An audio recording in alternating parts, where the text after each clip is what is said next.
Shalom, perkenalkan nama saya Dilamar Daniela Brukinting, saya dari kelas 12 IPA 2. Di sini saya akan mempresentasikan mengenai poin-poin penting yang menyangkut nilai-nilai multikulturalisme yang dapat dimanfaatkan dalam rangka memperkuat kesatuan umat Kristen secara khusus dan bangsa Indonesia. Poin yang pertama yang akan saya jelaskan yaitu adalah menerima dan menghargai semua orang tanpa terkecuali. Kita sebagai makhluk ciptaan Tuhan diciptakan memiliki perbedaan. Ada yang memiliki kelebihan dan ada yang memiliki kekurangan. Terlepas dari perbedaan tersebut, ada lagi perbedaan yang lain, baik itu perbedaan agama, suku, ras, budaya, adat istiadat, warna kulit, dan lain sebagainya. Kita tidak boleh menjadikan perbedaan yang ada itu sebagai alasan kita untuk kita tidak bisa bergaul dengan sesama kita yang berbeda dengan kita.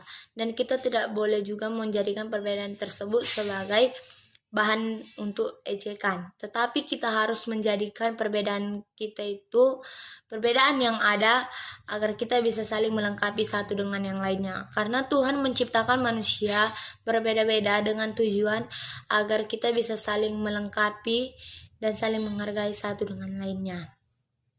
Yang kedua yaitu adalah menolong sesama serta menunjukkan solidaritas tanpa memandang latar belakang perbedaan. Kita manusia disebut juga sebagai makhluk sosial. Artinya kita tidak bisa hidup sendiri tanpa bantuan orang lain. Jadi begitu juga sebaliknya, orang lain juga tidak bisa hidup tanpa bantuan dari kita. Jadi hidup ini saling berkaitan satu dengan yang lainnya. Dan dalam menolong orang, kita tidak boleh pilih-pilih. Kita tidak boleh hanya menolong orang yang sesuku dengan kita, seagama dengan kita, atau yang sama dengan kita. Tetapi kita harus menolong semua orang yang ada. Baik itu dia berbeda agama, berbeda suku, ataupun yang lainnya. Karena kita semua ini adalah makhluk ciptaan Tuhan. Dan kita semua sama di mata Tuhan. Serta dalam menolong juga kita harus melakukannya dengan ikhlas tanpa paksaan dan tidak mengharapkan imbalan sedikit pun. Poin yang ketiga yaitu adalah menghilangkan prasangka buruk terhadap suku, bangsa, budaya maupun kelas sosial dan tetap berpikir positif terhadap mereka.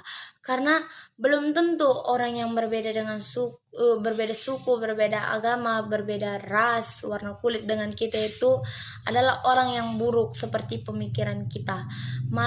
Siapa tahu nanti orang yang berbeda dengan kita itu atau orang yang kita pikir buruk itu adalah orang yang akan membantu kita.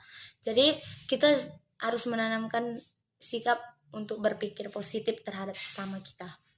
Yang poin keempat yaitu adalah menjadikan hukum kasih sebagai landasan dalam bergaul dengan sesama. Dalam memulai pergaulan dengan sesama kita harus menanamkan kasih di dalamnya. Karena kalau tidak ada kasih, pasti sering akan timbul perpecahan, keributan, dan perselisihan karena tidak adanya kasih di dalamnya. Jadi kita juga sebagai anak Tuhan atau remaja Kristen yang bijaksana haruslah menanamkan kasih dalam pergaulan. Bukan hanya dalam pergaulan, tetapi juga dalam hal apapun itu kita harus menanamkan kasih di dalamnya. Lalu poin yang kelima yaitu adalah kita sebagai remaja Kristen harus menghindari beberapa sikap yang tidak mencerminkan ajaran gereja dan ajaran Alkitab. Karena dengan kita tidak